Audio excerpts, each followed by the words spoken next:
क्या हाल है साथियों। मैं विकास तोमर आपके अपने trustworthy channel study for civil services पे आज आपके समक्ष लेके आ गए हैं 24 मार्च का करंट अफेयर हिंदी इंग्लिश दोनों ही भाषाओं में। और यूपीएससी का EPFO other state PC examination के से संबंधित आज के जो हमारे मोस्ट इंपॉर्टेंट टॉपिक्स हैं वो हैं ग्राम उजाला स्कीम। उजाला स्कीम आप लोगों ने पहले पढ़ी होगी, जिसमें एलईडी का वितरण होता था, याद है, 70 रुपये में। अब और भी सस्ता है, 10 रुपये में रूरल एरियाज़ में। आपका जल संकट से संबंधित रिपोर्ट यूनिसेफ द्वारा लाई गई है। चिल्ड्रन से संबंधित ये काम करते हैं यूनिसेफ, तो जल को जो है जोड़कर चिल्ड्रन से ये रिपोर्ट निकाली गई है। पूरी जानकारी देखेंगे अभी। डिप्थेरिया जो है could become a major global threat. ठीक, जैसे कि आपने को पता होगा, इंद्रधनुष जो टीकाकरण वाली जो हमारी स्कीम है इंद्रधनुष, उसमें एक जो है ये बीमारी भी होती है, डिप्थेरिया।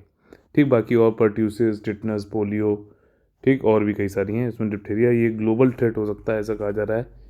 हिरासत में वकील का अधिकार। ठीक, अभी जो एंटीलिया वाला केस हुआ है, जो मुकेश अंबानी घर के सामने जो कार मिली थी, इसमें जो है बॉम्ब और ये सब थे, तो उससे संबंधित एक वेज नाम के जो है पुलिस अधिकारी को पकड़ा गया है। वो मतलब काउंसिल कह रहे हैं कि हमको वकील दो, तो वकील कस्टडी में देना चाहिए। संविधान क्या कहता है, क्या इसमें आर्टिकल है सुप्रीम कोर्ट के, क्या केसेस हैं, सब कुछ जानेंगे यहाँ पर। और उसके बाद ज्वालामुखी बॉन्ड बहुत ज़्यादा इंपॉर्टेंट है। क्या कोई कमेंट करके बता सकता है ये किससे संबंधित है? क्या जो वोल्केनो बॉन्ड से समझ में आ रहा है कि क्या चीज़ है ये?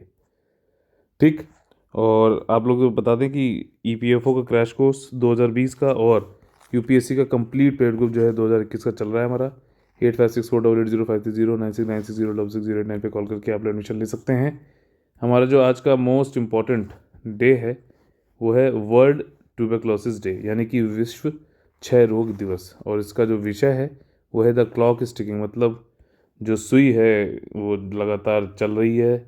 इसको हमें जो है जल्द से जल्द इसको ख़त्म करने की तरफ अपना कार्य करना चाहिए। टीबी को इंडिया ने किस साल तक एलिमिनेट करने का लक्ष्य बनाया है? साल बताना है आप लोग को। ठीक, कुछ अगर आप लोग को दूं, 2025 है, 2030 है, 2035 है, क्या है बताइएगा। ठीक है, पहला स्कीम है हमारी, पहला जो टॉपिक है वो है ग्राम उजाला योजना। ठीक, भारत सरकार द्वारा ग्रामीण क्षेत्रों में सबसे सस्ते एलईडी बल्ब उपलब्ध कराने के लिए ग्राम उजाला योजना शुरू की है। ठीक, एकदम सिंपल है। ठीक, एलईडी बल्ब यहाँ दिए जाएंगे। यह स्कीम जो है आपका राजकुमार सिंह जो मिनिस्टर हैं पावर और नई और रिन्यूएबल एनर्जी के, उन्होंने किया है। 1.5 करोड़ एलईडी बल्ब जो है बांटे गए आपके कहाँ कहाँ पर? आरा बिहार, वाराणसी उत्तर प्रदेश, विजयवाड़ा आंध्र प्रदेश, नागपुर महाराष्ट्र में, और पश्चिमी गुजरात के गांवों में 1.5 करोड़ एलईडी बल्ब वितरित किए जाएंगे। ठीक, और इसमें जो स्कीम है, ये स्कीम है कि सिर्फ जो ग्रामीण क्षेत्र हैं उनमें जो है जो भी कंपनियां जैसे कार्बन फाइनेंस जो भी करना चाहते हैं। अब देखिए, कार्बन क्रेडिट का यहाँ पे कॉन्सेप्ट समझना जरूरी है। कार्बन क्रेडिट क्या होता है कि किसी एक जगह पे दो तीन, ये मान लीजिए ए बी सी ये इंडस्ट्रीज़ हैं। ठीक, एक को टारगेट दिया गया है, मान लीजिए उनके मतलब कार्य के हिसाब से 100 टन जो है वो कार्बन उनको जो है उत्सर्जन उसका कर सकते हैं, एमिशन। दूसरे को दिया गया मान लीजिए 150, तीसरे को दिया गया 50।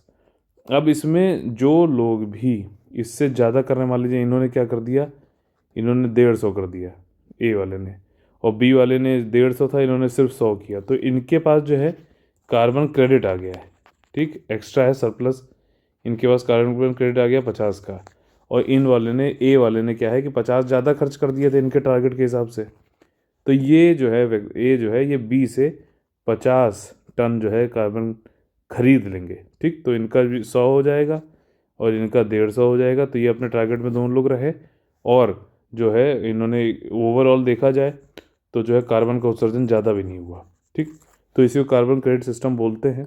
और जो भी इस तरीके से कार्बन से संबंधित जो फाइनेंस पैसा वैसा आएगा, व्यक्ति आएगा, उसका यूज़ करेंगे हम इस ग्राम उजाला योजना में। समझ में आ गई? सिंपल सी इसमें ये चीज़ है यहाँ पर। और अनुकूल कार्यक्रम है जो विशिष्ट और अभिनय रूप से कार्बन वित्त पर आधारित है। एलईडी जो है 10 रुपये में कराया जाएगा हर हाउस होल्ड पे, ध्यान रखना।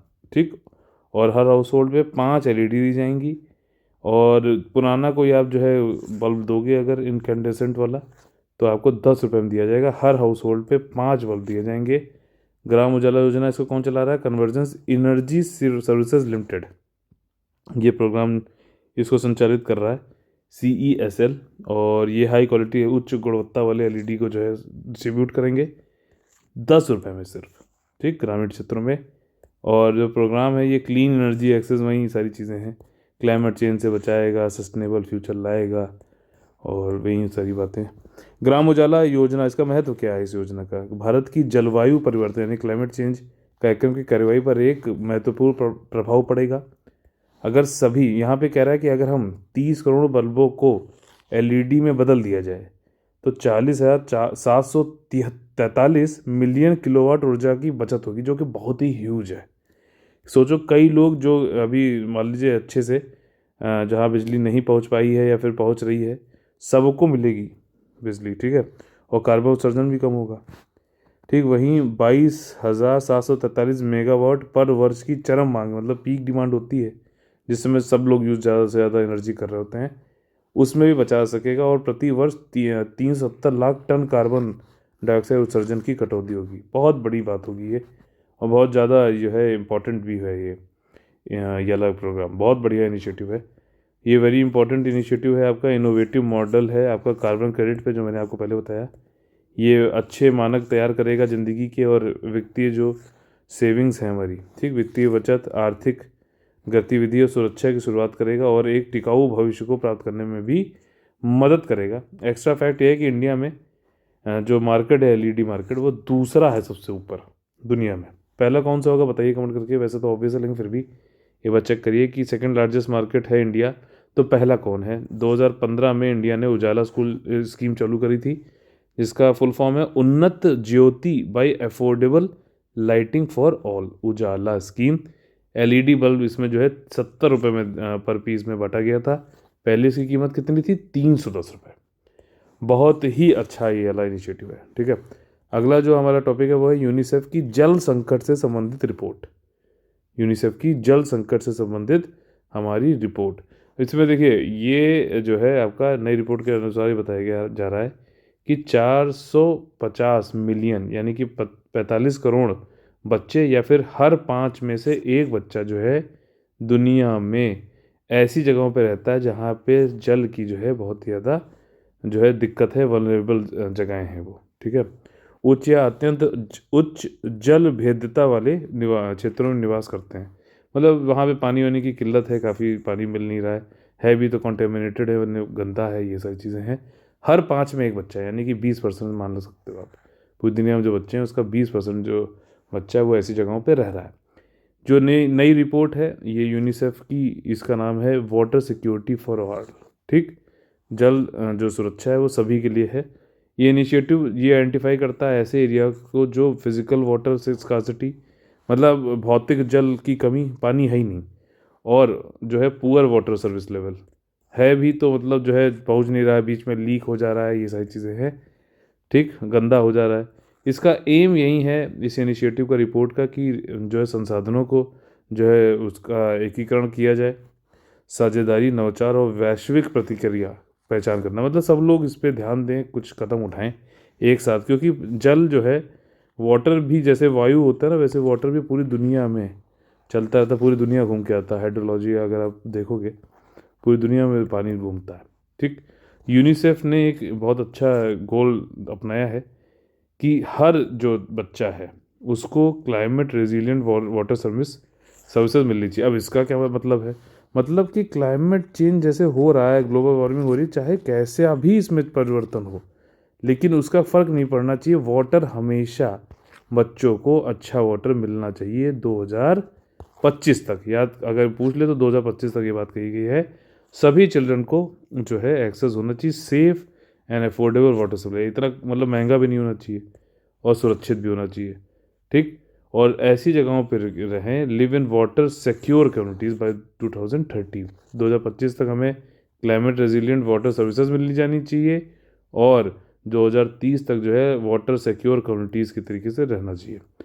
इसकी फाइंडिंग्स क्या है, निष्कर्ष क्या निकाले गए हैं इस रिपोर्ट में? पूर्वी और दक्षिण अफ्रीका में ऐसे क्षेत्रों में रहने वाले बच्चों का अनुपात सबसे अधिक था, ठीक, eastern and southern southern Africa. और हाफ ऑफ द चिल्ड्रन जो है 58% करीबन, उनको काफ़ी कठिनाई होती है सफिशिएंट वाटर सप्लाई मिलने के लिए हर दिन। मतलब बच्चों को पानी ही नहीं मिल पा रहा है, कितनी बुरी। अगर आपको रोज़ ऐसी कोई कठिनाई अगर फेस नहीं करने मिल रही है और तब भी आप ये सोचते हो कि आप बहुत ज़्यादा कठिनाई में हो, तो आप देख रहे हो, थोड़ा सा इंट्रोस्पेक्शन करने की ज़रूरत है। खुद से ज़बरदस्ती की कठिनाइयाँ दुनिया में बनाना कि आपके साथ ही हो रही है, तो आप देखो कैसे लोग सरवाइव नहीं कर पा रहे हैं यार। आप उनसे बहुत अच्छे बेटर पोजीशन पे हो और आप खुद जो है लड़ भी सकते हो और चाहो तो इन लोगों के लिए भी कुछ काम कर सकते हो, चाहे अगर मन है तो। ठीक। अन्य प्रभावित क्षेत्र पश्चिम और मध्य अफ्रीका 31%, और आपका दक्षिण एशिया प्रतिशत आपका है 25%, पश्चिम एशिया 23%। ठीक, वेस्ट एशिया 23% है, प्रतिशत है।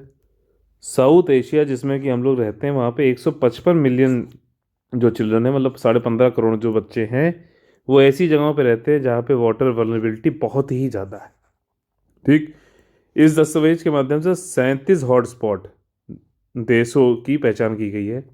हॉटस्पॉट मतलब ये है कि वहाँ पे वाटर वल्नरेबिलिटी बहुत ज़्यादा है, जहाँ बच्चों को विशेष रूप से गंभीर परिस्थितियों का सामना करना पड़ रहा है। समझ रहे हो, 37 देश हैं ऐसे।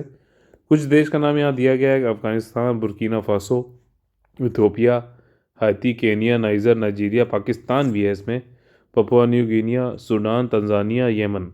ठीक। यमन में कौन से होते हैं? हूतीज़, ये ट्राइबल कम्युनिटी है। ये कुछ देश हैं जहाँ हॉटस्पॉट में आते हैं जो। ठीक। इसका रीज़न क्या है आपका कि मतलब यहाँ पे जल का इस तरीके से जो है मतलब मिल नहीं रहा है, या फिर दिक्कत है, जो मिल रहा है वो भी गंदा है। बहुत दशकों से मिसयूज़ हुआ है, बहुत प्रबंधन ठीक नहीं है, ग्राउंड वाटर से खूब पानी निचोड़ा गया है, और जो फ्रेश वाटर की जो सप्लाईज हैं उसमें गंदगी हो गई है, और इन सब की वजह से वाटर स्ट्रेस हुआ है। रैपिड पॉपुलेशन, जनसंख्या भी तेज़ी से बढ़ रही है, शहरीकरण भी बढ़ रही है, क्लाइमेट चेंज हो रहा है, जलवायु परिवर्तन हो रहा है, आपका एक्सट्रीम वेदर इवेंट आ रहे हैं। ठीक, आपका फ्लड हो गया, लैंडस्लाइड हो गई, स्टॉर्म है, ये सारा water stress, reducing available quantities of safe water. ठीक। आपका आजकल क्या चल रहा है? अर्बन फ्लड्स चल रहा है।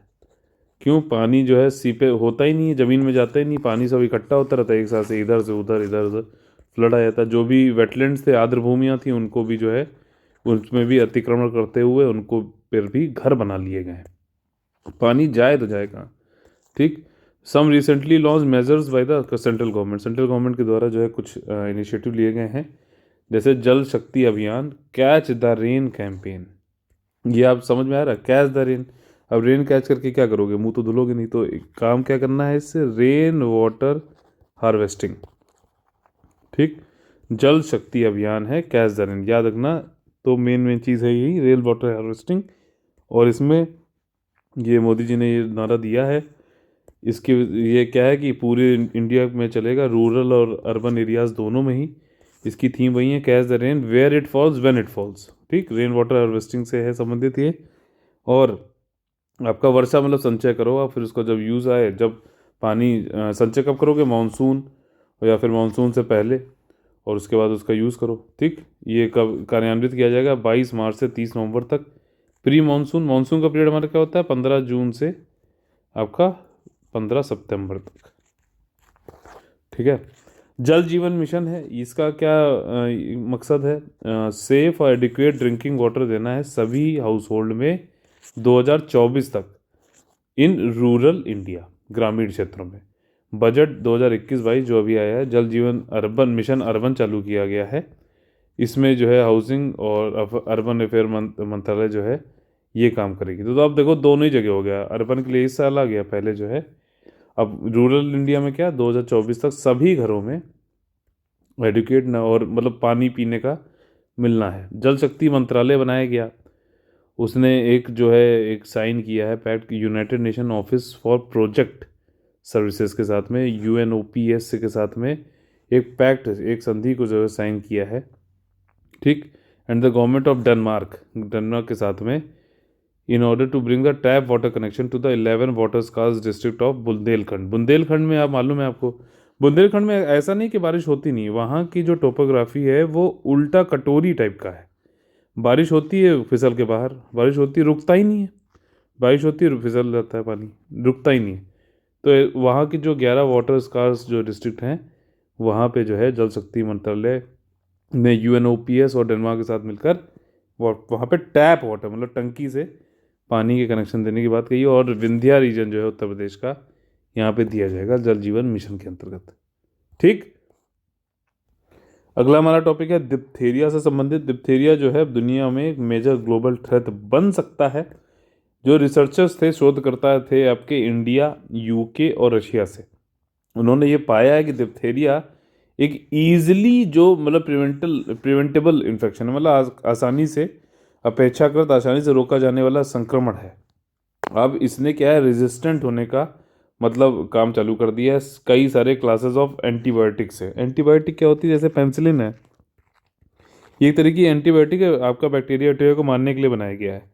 अब बैक्टीरिया क्या हुआ है कि इसने अपने आप को कुछ जो है म्यूटेट कर लिया है, समझना मेरी बात।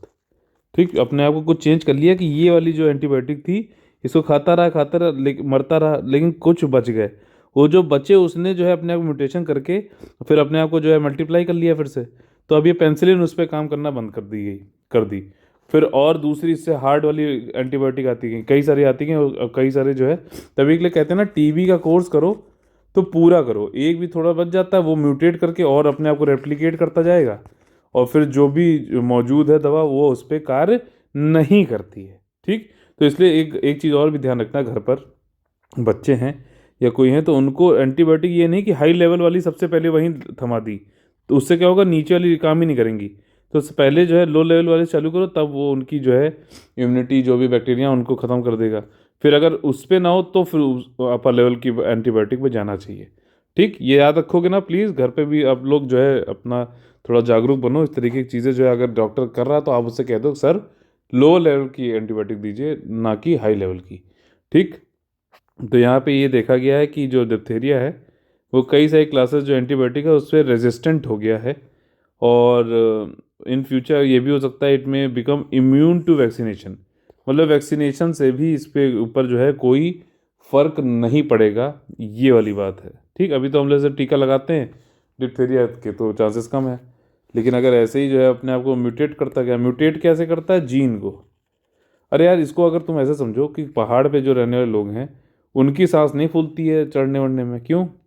उनके जो आरबीसी ज़्यादा होते हैं, रेड ब्लड सेल्स, जो अपने हमारे ब्लड में घुल के जो है ऑक्सीजन की मात्रा उसमें ज़्यादा होती है। आरबीसी ही तो लेके जाता है ऑक्सीजन को। ठीक, तो वो ज़्यादा होगी तो उनको जो है दिक्कत नहीं होती है। अगर कोई प्लेन्स में मैदानी क्षेत्र में रहने वाला जाएगा तो उसके अंदर, अब वहाँ पे वो लोग रहते थे हज़ारों सालों से, जो उन्होंने म्यूटेट कर लिया है उनके जीन्स ने, तो वहाँ के अनुसार उन्होंने अडॉप्ट कर लिया अपने आप को, ये वाली चीज़ है। ठीक, समझ में? ऐसे बैक्टीरिया भी करता है। प्रमुख बिंदु यह है कि विश्व स्तर पर डिप्थीरिया के मामलों की संख्या धीरे धीरे बढ़ रही है। डिप्थीरिया विशेष रूप से 1 से 5 वर्ष की आयु के बच्चों को प्रभावित करता है, और 2018 में देखा गया 16,651 मामले रिपोर्ट किए गए थे, जो कि 96 से 2017 के मध्य में 8,105 मामले वार्षिक औसत मामलों के दुगने थे। ठीक, मतलब 96 से 2017 तक इतने मामले होते थे, औसत थे, 2018 में डबल हो गए। समझ गई बात? और इस स्टडी से संबंधित जो है कि इसमें जिनोमिक्स का यूज़ किया गया है। जिनोमिक्स तो हो गए, मैंने बताया, जेनेटिक्स में जो है उन्होंने अपना म्यूटेट करते हैं इन्फेक्शन को देखने के लिए, और इंक्लूडिंग सबसेट फ्रॉम इंडिया। ठीक, और इन्फेक्शन जो है इंडिया में भी देखा गया, और over the half of the globally reported cases occurred. 2018 में जितने भी केसेस हुए थे दुनिया में, उसमें आधे जो जगहों पे जाके जिनोमिक्स इन्फेक्शन को मतलब चेक किया गया। ठीक है, उसका आंशिक रूप से। ठीक, और इसके बाद ये है कि एनालाइज किया गया, विश्लेषण किया गया जिनोम्स का।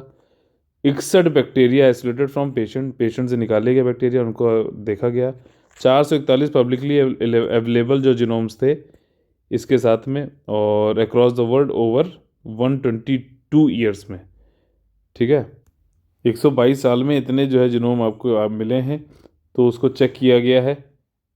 दे बिल्ड ए फाइलोजेनेटिक ट्री, ये जेनेटिक फैमिली ट्री बनाते हैं। ठीक है, to see how the infections are related, understanding how they spread assess, मतलब इसके जरिए मतलब ये है उनकी एक ट्री बना दी गई। ट्री में ये ऐसे जाता है ना, ये ऐसे जा रहा है, फिर ये ऐसे बन रहा है, तो ये ऐसे ट्री बनती है, ठीक है। ये ऐसे ऐसे करके जो होता है फैमिली ट्री, तो उसको हम देखेंगे भैया, चेक करेंगे कौन सा जो है म्यूटेट कर दिया गया, उस पर कौन सी जो है एंटीबायोटिक वर्क कर रही है, कौन सी नहीं कर रही है, तो इस तरीके से। और इसका जब विश्लेषण किया गया तो ये एंटी माइक्रोबियल रेजिस्टेंस जीन्स और डिटरमाइन टॉक्सिक वेरिएशन ये चेक किए गए। एंटी माइक्रोबियल रेजिस्टेंस बहुत ज़्यादा इंपॉर्टेंट टॉपिक है, पूछा सकता है। डिप्थेरिया इन्फेक्शन जो है वो with several classes of antibiotic can usually be treated. कई सारे जो एंटीबायोटिक्स हैं उनसे वैसे नॉर्मली तो ट्रीट किया जा सकता है। और इसमें ये कहा गया स्टडी जो हुई उसमें सी डिप्थेरिया रेजिस्टेंस जो है डायबिटिक की हैव बीन रिपोर्टेड। जो सी डिप्थेरियाज रेजिस्टेंस जो था एंटीबायोटिक से मतलब सही नहीं हो रहा है, ये वाला सी वाला। और the extent of such resistance remains largely unknown. अब क्यों नहीं हो रहा है ये सब अभी पता नहीं चल पाया है।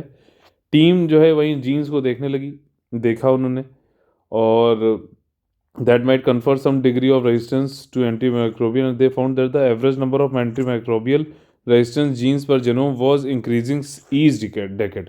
अब देखो यहाँ पे इनको ये पता तो नहीं चल रहा है क्यों रेजिस्टेंस हो रहा है, लेकिन हर दशक में ऐसा जो एंटीमाइक्रोबियल रेजिस्टेंस है, ठीक, आपका जो एंटीमाइक्रोबियल प्रतिरोध है जीनों की वो बढ़ रही है।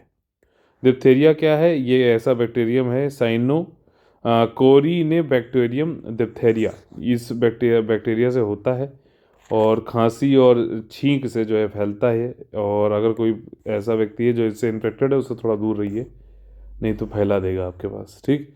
इसके जो सिम्टम है, लक्षण क्या है कि डिप्थेरिया श्वसन पंथ, ठीक, can infect the respiratory tract को जो है इन्फेक्ट कर सकता है, और जो भी मतलब ब्रीदिंग सांस लेने से संबंधित जो भी जगह हैं, और स्किन से भी वही है। सामान्य जुखाम, ठीक, वीकनेस दुर्बलता, गले में खराश, सोर थ्रोट, माइल्ड फीवर, हल्का बुखार, गले की ग्रंथियों में सूजन होना, ठीक।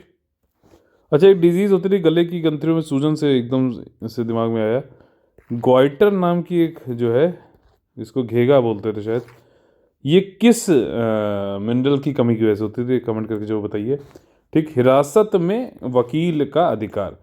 देखिए नेशनल इन्वेस्टिगेशन एजेंसी जो है, राष्ट्रीय जांच एजेंसी ने ये सचिन वेज को किया। अब ये क्या है कि ये कह रहे हैं कि इंटरोगेशन हो रहा है, ठीक, जब पूछताछ की जा रही है तो मुझे लॉयर चाहिए अपना, ठीक, वकील का अधिकार मिलना चाहिए, जो जिसको मतलब जिसको भी जो भी मतलब पकड़ा गया है, जो जिसका इंटरोगेशन चल रहा है, पूछताछ चल रही है, तो वो वो मतलब रख सकता है वकील को, ये कहा जा रहा है, ठीक। और इसने एनआईए ने बोला है कि वो ये कोऑपरेट नहीं कर रहे हैं, सहयोग नहीं कर रहे हैं सचिन वेद जी, जब हम इनसे प्रोब कर रहे हैं, ठीक, और हमेशा जो है लॉयर की डिमांड करते रहते हैं। अब ये जो है वकील की सहायता लेना क्या किसी आरोपी के अधिकार क्षेत्र में आता है? तो भारत में ऐसी परिस्थितियों में किसी व्यक्ति को उपलब्ध सुरक्षा उपायों का वर्णन संविधान में किया गया है, ठीक, संविधान में किया गया है। अगर आप देखो आर्टिकल नंबर 20 सब क्लॉज 3, तो उसमें कहा गया है कि जो कोई भी ऐसा पर्सन नहीं होना चाहिए जिसको मतलब हम एक्यूज़ करते हैं कि भैया ऑफेंस उसने कुछ किया है, तो उसको खुद का विटनेस नहीं बना सकते हैं हम खुद के लिए, मतलब किसी वकील को रखने का इसमें अंदेशा है, ठीक। किसी भी अपराध के आरोपी किसी व्यक्ति को खुद के खिलाफ गवाह बनने के लिए मजबूर नहीं किया जाएगा। 22 आर्टिकल में कहता है कि a person can not be denied the right to consult, ठीक, इसमें भी मतलब वही है कि ये वकील को रख सकता है, and to be defended by the legal practitioner, ठीक, लीगल उसकी पसंद के कानूनी सलाहकार द्वारा परामर्श करने और बचाव करने के अधिकार से इनकार नहीं किया जा सकता है। लेकिन अब इस देखो एक चीज़ मैं अभी आगे बताता हूँ, इसमें ऐसे प्रावधान शामिल हैं जो कि एक अभियुक्त एक्यूज जो है को वकील से परामर्श करने का अधिकार प्रदान करता है। आर्टिकल नंबर 22 में बोला गया है, ठीक। आर्टिकल नंबर 22 में ही एक होता है प्रिवेंटिव डिटेंशन। क्या कोई बता सकता है कि ये क्या चीज़ है प्रिवेंटिव डिटेंशन, ठीक। और सेक्शन, लेकिन यहाँ पे देखो जो खेला है वो समझ लेते हैं। 41D जो क्रिमिनल प्रोसीजर कोड का है वो ये कहता है कि एक्यूज जो अभियुक्त है वो उसको मिल तो जाएगा एडवोकेट, लेकिन ड्यूरिंग जब पूछताछ की आ रही है, लेकिन पूरे समय के लिए जब पूछताछ की आ रही है तब नहीं है कि हर समय वो बैठा हुआ है बिल्कुल जो है सीसीटीवी बने हुए, ऐसा नहीं है। वो आपको मिल सकता है लेकिन हर समय नहीं, ये नहीं 24 घंटे आप बैठे तो पूछताछ हो रही तो 24 घंटे वो भी बैठा हुआ है। और are lawyers allowed to remain present during the interrogation of an accuse in custody. तो देखो सम कंट्रीज़ में तो दिया गया है ये अधिकार, लेकिन इंडिया में अलाउड नहीं है, ठीक। कि मतलब पूरे समय जब पूछताछ की जा रही है तब वो हर समय रहे, ये जरूरी नहीं। भारत में वकीलों को पूछताछ के दौरान एक अभियुक्त के साथ हर समय रहने की अनुमति नहीं है। ध्यान रखना। कुछ केस यहाँ समझ लेते हैं सुप्रीम कोर्ट के। D K Basu case 1997। इसमें क्या है, गाइडिंग प्रिंसिपल है कि इन्वेस्टिंग एजेंसीज के लिए कि जब वो किसी को अरेस्ट करें और डिटेन करें तो वो किस तरीके से क्या करें, गिरफ्तारी नज़रबंदी करें तो कैसे उनको जो है क्या रखना है, वो देना है एडवोकेट की नहीं देना है सब। ठीक। इसमें जजमेंट में ये कहता है कि कोई भी अरेस्टी जिसको अरेस्ट किया गया है उसको लॉयर तो देना चाहिए लेकिन वो हर समय नहीं रहेगा, ये वाली बात है। Senior intelligence officer versus Jugal Kishore Sharma. ठीक। खुफिया वरिष्ठ अधिकारी बनाम जुगल किशोर शर्मा 2021 का 2011 का ये मामला है। इसमें सुप्रीम कोर्ट ने कहा है कि गिवन टू एक्यूज्ड कई सारे थ्रेट होते हैं एक्यूज्ड को, और थर्ड डिग्री मेथड यूज़ किया सकते हैं, टॉर्चर हो सकता है, मेडिकल कंडीशन सफ़र हो सकता है, हार्ट अटैक। तो इसके लिए क्या है, उनको भैया कोई लॉयर वॉयर तो दे दो। ठीक। जो प्रोसीडिंग्स को देख सकता है कुछ डिस्टेंस से, दूरी से, और कोई ग्लास पार्टीशन कर दो इस तरीके से। लेकिन ये नहीं है कि वो मतलब सुन सके, इतनी पास रहे। And it will not be open to the respondent to have consultation with him in course of the interrogation. और ये कुछ नहीं कि जो भी रेस्पोंडेंट है उससे हर समय जब उससे पूछताछ की जा रही है तो वो हर चीज़ इनसे पूछ के बताए, तो ये भी नहीं हो सकता है। ठीक। तो ये वाला है। अगला जो हमारा टॉपिक है वो है वोल्केनो बॉन्ड्स। अब देखो, डैनिश जो रेड क्रॉस सोसाइटी आपने सुनी होगी, जो मदद करते हैं रेड क्रॉस, ठीक है, तो उसमें क्या है कि ये डैनिश में इन्होंने लॉन्च कर दिया है कैटास्ट्रोफे बॉन्ड। ठीक है ना, जो आपदा जो है संबंधित बॉन्ड है, और ये वॉल्केनो से निपटने के लिए है। ठीक है। कई सारे फाइनेंशियल वित्तीय फर्म्स के साथ मिलकर बनाया है। इसमें देखिए जगह के अनुसार कितना वो जैसे ज्वालामुखी है तो वो कितना जो है ऐश फेंक रहा है, कैसा क्लाउड बना रहा है, कितना ज़्यादा इरप्शन हुआ है, कैसी हवाएं बह रही हैं, इसके हिसाब से जो ये बॉन्ड जो भी लेगा तो उसको जो है वो मिल सकता है। पैसा कितना किस हिसाब से मिलेगा वो उस हिसाब मतलब इन सब से डिपेंड करेगा, कितनी जो है धुआं उड़ रहा है, कितना इरप्शन है, और विंड कैसे चल रही है। 10 वॉल्केनो जो है मेक्सिको, कैटपल और नेवाडो डेल रुइज कोलंबिया, ये सब भी कवर होंगे। ये प्रोजेक्ट जो है ये $3 मिलियन जो है ये इकट्ठा करेगा, और ये ट्रांसफ़र करेगा मनी आपका डेनमार्क के ब्रांच रेड क्रॉस को। ठीक। रेड क्रॉस मतलब ऐसी रेड क्रॉस निकाल के इनके पास पैसा आएगा, और पैसे का फिर ये उपयोग करेंगे दुनिया में अगर कहीं आपदा हो रही है तो, जो वॉल्केनो संबंधित या फिर इस तरीके की आपदा है तो जो लोग भी गंभीर रूप से घायल हैं या फिर उनको ज़रूरत है किसी तरीके से, उनको दिया जाएगा। वॉल्केनो प्रोजेक्ट जो है ये 2018 में चालू हुआ था around the table in Zurich. ठीक। कैटास्ट्रोफे जो बॉन्ड होते हैं, आपदा बॉन्ड, ये आमतौर पर भूकंप और तूफान जैसी प्राकृतिक आपदाओं से नुकसान की क्षतिपूर्ति के लिए बीमा कराते हैं। ठीक है। इसके अंतर्गत कुछ बॉन्डों में जो है पहले से ही कवर किए गए खतरों के समूह में ज्वालामुखी विस्फोट भी शामिल है। ठीक है। एक तरीके से बीमा हो रहा है आपका, अगर ऐसा कुछ इससे नेचुरल जो है कैटास्ट्रोफे इससे भी निपटने आपको में दिया जा रहा है। ठीक। इसमें ये नहीं कहा जाएगा कि भैया एक्ट ऑफ गॉड है, ये चीज़ नहीं है, ये अच्छी चीज़ है ना। और क्योंकि दुनिया में कई सारी जगह ऐसे ही, जापान में देखो ना, उनके यहाँ तो अर्थक्वेक आना, सुनामी आना आम बात है, तो उस हिसाब से उन्होंने बना रखा है system. They tend to offer high yield to investors. जो भी इन्वेस्टर्स हैं उनको हाई यील्ड मिलेगी, मतलब कि उनको मान लीजिए जो ब्याज व्याज उस पर मिलेगा वो अच्छा है।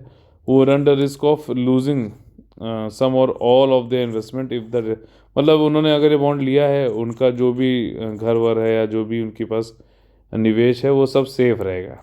ठीक। अगर डिजास्टर होता है तो क्रिटिज़म इसका यही है पूरी दुनिया में कि नया वेरिएंट, अब जब ये पेंडेमिक हुआ 2017 में बोला आया और कोविड-19 अभी पिछले साल आया, तब ये क्लेम ही नहीं भर पाए। कई लोगों ने ले रखे थे बॉन्ड, उन्होंने कहा भैया क्लेम दो, और ये इतने ज़्यादा हो गया। भैया इंश्योरेंस में क्या होता है, 10-100 लोगों ने लिया, 2 लोग को जरूरत पड़ी, खट से उन्होंने दे दिया पैसा। अब 100 में से जो है 98 लोग को जरूरत पड़ जाए तो ये वाली बात है ना। क्योंकि ये बोलते हैं भैया आप 5,000 जमा करो और देंगे कितना, 5 लाख रुपए। तो जब 98 लोग हो रहे हैं तो कहाँ से पैसा देंगे, अपनी जेब तो दे नहीं पाएंगे। वॉल्केनो क्या होता है, एक रप्चर होता है क्रस्ट में आपका, जो है कई सारे शेप का हो सकता है, और प्लेनेटरी मास जो होता है अर्थ का, वो हॉट लावा और वॉल्केनिक ऐश ये निकालता है आपका मैग्मा चैम्बर से। ठीक है। ये अंदर से यहाँ से जो है मैग्मा चैम्बर होगा, धीरे धीरे ये ऊपर उठता रहता है और फिर जो है बाहर निकलता है बहुत तेज़ी से। कई सारे मतलब कई बार वो काफ़ी जो है वो वॉलेंट भी हो सकता है, कई बार डॉर्मेंट होता है धीरे धीरे।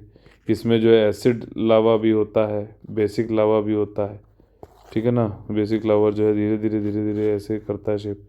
एसिड जो होता है वो आपका ऐसे शेप का होता है, कोनिकल शेप का होता है, ठीक है ना। एक बार कंफर्म करके बताइएगा। और अर्थ जो है वॉल्केनो के जो है most often found tectonic plates. अब देखो कई सारी टेक्टोनिक प्लेट्स होती हैं, तो या तो वो डाइवर्ज कर रही होंगी, आप एक दूसरे से दूर भाग रही होंगी, और या फिर जो है कन्वर्ज कर रहे होंगे। तो इन दोनों जगह पे ही आपका जो है जो ये बाउंड्री है दो प्लेट्स के बीच में, तो ये बाउंड्री पे जो है आपका वॉल्केनो पाए जाते हैं और अंडर वाटर भी पाए जाते हैं, ठीक है। जैसे एक टेक्टोनिक प्लेट जो है टेरेस्ट्रियल है, लैंड वाली है, और दूसरी जो है ओशियन की है। तो यहाँ पे भी कोलाइडिंग हो रही है या फिर सब्सिडेंस हो रहा है या फिर डाइवर्जिंग हो रही है, तो यहाँ पे भी होगा। मिड अटलांटिक जैसे ओशियनिक रिज है ना, वहाँ पे भी तो कई सारे वॉल्केनोज हैं। अच्छा पैसिफिक रिम क्या है? रिम ऑफ फायर क्या यहाँ पर है? पैसिफिक, यार नाम बता ही दिया है। पैसिफिक रिम ऑफ फायर क्या है, इस पे नोट्स बनाइए। ठीक, लार्ज इरप्शन जो है आपका एटमॉस्फेरिक में टेम्परेचर को भी बदल सकता है। ये ऐसा हुआ था जब धरती हमारी बहुत गर्म थी पहले, फिर वॉल्केनो काफ़ी ज़्यादा उठते, उनसे जो गैस निकली वो सब निकले, बादल बने, फिर उन्होंने इतना ज़्यादा बारिश करी कई सालों तक कि हमारी पृथ्वी ठंडी हो गई फिर, ठीक है ना। और सन और कूल एटमॉस्फेयर कर सकते हैं अर्थ का ट्रोपोस्फियर, ठीक। तो वायुमंडल को कैसे कैसे विभाजित किया गया है? पहले तो ट्रोपोस्फियर है, फिर स्ट्रेटोस्फियर है, फिर मेसोस्फियर है, फिर थर्मोस्फियर है, फिर ये है। इसको जो है इसके क्या यूजेस होते हैं, इन पे नोट जो बनाइएगा, गूगल करिएगा, आसानी से मिल जाएगा। अगला जो हमारा सेक्शन है वो है कॉमन है I S P C S में, कि सिर्फ पढ़ना ही नहीं है, पढ़ के कैसे क्वेश्चन को सॉल्व करना है ये भी हम समझते हैं। बिहार दिवस, बिहार के लाला आप लोग के लिए तो तुरंत ये क्वेश्चन आप तुरंत कर लेना। कई लोग हम लोग को बिहार से देखते हैं, आप लोग का बहुत बहुत स्वागत है। आप लोग के लिए क्वेश्चन आसान सा। बिहार दिवस 20 मार्च को मनाया जाता है, क्या ये सही है? बताइए, समझ देखिए ये गलत है। अगर पहला गलत है तो ये भी गलत है, ये भी गलत है, ये भी गलत है, तो बच्चा कौन सा? सी ऑप्शन, ठीक। लेकिन पढ़ेंगे हम जरूर। It is celebrated to mark the formation of Bihar, सही बात है। जल जीवन हरियाली जो है ये थीम रखी गई है इस साल के बिहार दिवस सेलिब्रेशन के। दूसरा तो ये सही है, 22 मार्च को होता है। 1912 में बिहार को जो है एक अलग से प्रोविंस बना दिया गया था, प्रांत बना दिया गया था ब्रिटिश इंडिया एम्पायर में, और हर साल मनाया जाता है 22 मार्च को, क्योंकि बिहार का फॉर्मेशन हुआ था।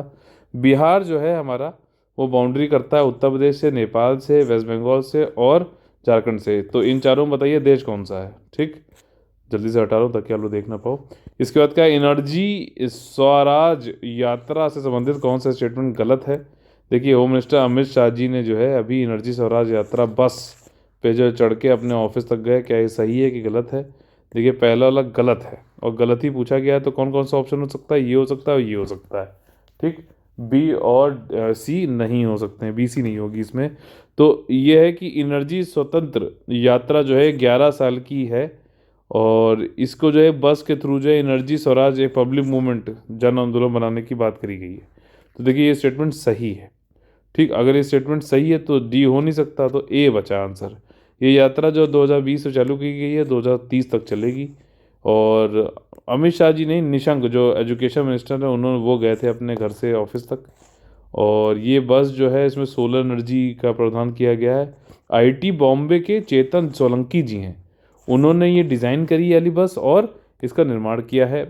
और तुरंत ही जब ऐसा उन्होंने कुछ किया तो मध्य प्रदेश के जो चीफ मिनिस्टर हैं उन्होंने तुरंत कहा कि भैया आ जाओ, आपको हम ब्रांड एम्बेसडर बना रहे हैं सोलर एनर्जी का मध्य प्रदेश की तरफ से, ठीक। तो यहीं पे हमारा आज का जो सेशन खत्म होता है। अगर आप लोगों को पसंद आता है तो प्लीज़ लाइक शेयर सब्सक्राइब जरूर करिए, ये हमारे लिए प्रोत्साहित हम लोग करता है और अच्छे से अच्छा कंटेंट आप लोग के लिए लाने के लिए। और जो है रोज़ सुबह 6 बजे आप लोग के लिए जो है गरम गरम चाय की प्याली के साथ में दिन की शुरुआत एक बेहतरीन करने के लिए, ठीक है। और अगर आप लोग को यूपीएससी और यूपीएससी का ईपीएफओ का पेड ग्रुप ज्वाइन करना तो 8564880530 9696066089 पे कॉल करके आप लोग एडमिशन ले सकते हैं। तो पढ़ते रहिए, बढ़ते रहिए, लगातार लड़ते रहिए, अपना सिलेक्शन सुनिश्चित करिए। और कल फिर आप लोग से मुलाकात होगी, तब तक के लिए अलविदा लेते हैं। जय हिंद, जय Bharat, all the very best है।